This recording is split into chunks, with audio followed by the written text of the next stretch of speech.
Hi parents! Preparing our children for our spouse or even for us to go out of town, it could be a really tricky situation, especially if our children are smaller. I mean 3, 4, 5 years old.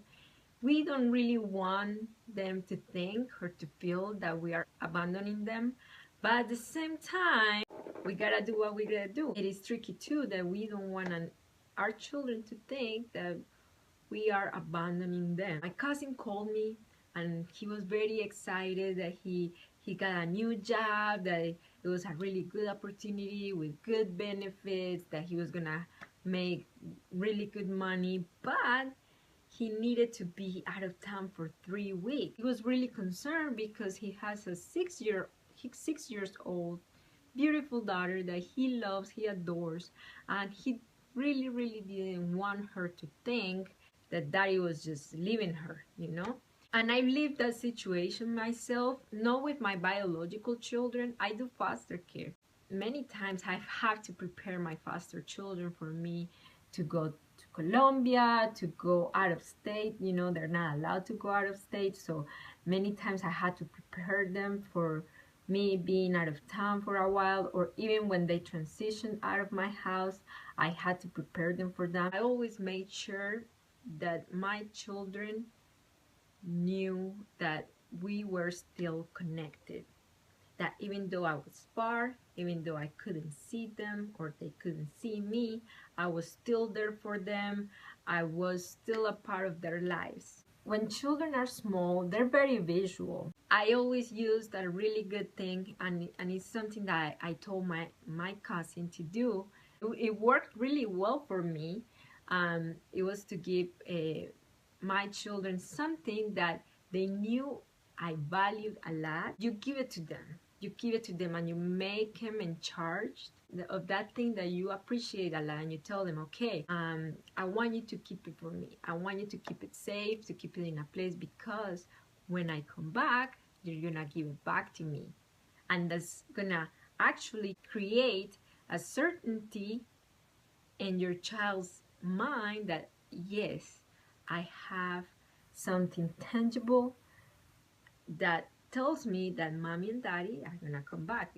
I'm not saying that you have to do that at all, but it worked for me.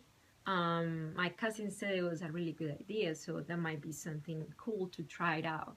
The second thing, children are very visual, and things that they can see, that they can smell, that they can touch, they comprehend more concepts with tangible things than with intangible things. Time is an intangible concept. It's a little hard and tricky for kids to really comprehend until they're a little bit older.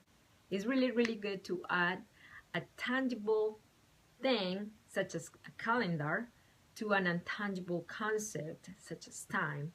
So what I did with my foster children that really worked was to set up a big of a calendar in the room. It could be with their favorite character. It could be Spider-Man, or take him to the store and make them choose it. So on the calendar, you're actually gonna draw and show them how many days you're gonna be out of town.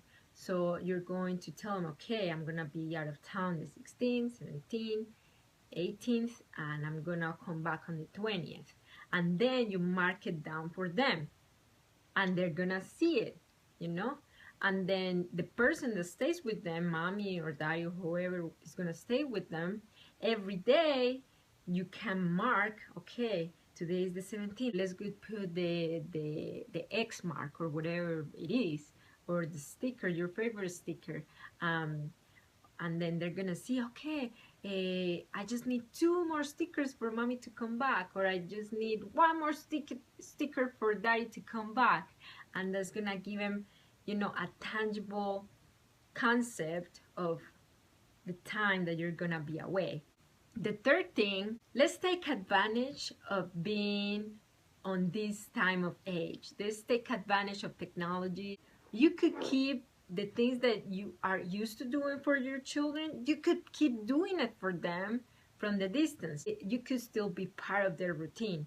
So, for example, if you always read to them before they go to sleep, you could keep doing that.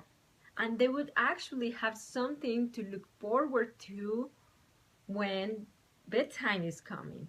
And they're gonna look forward every day to that little moment of the routine that you're gonna be there. So you could be on Skype brushing your teeth with your children. You are still part of their lives.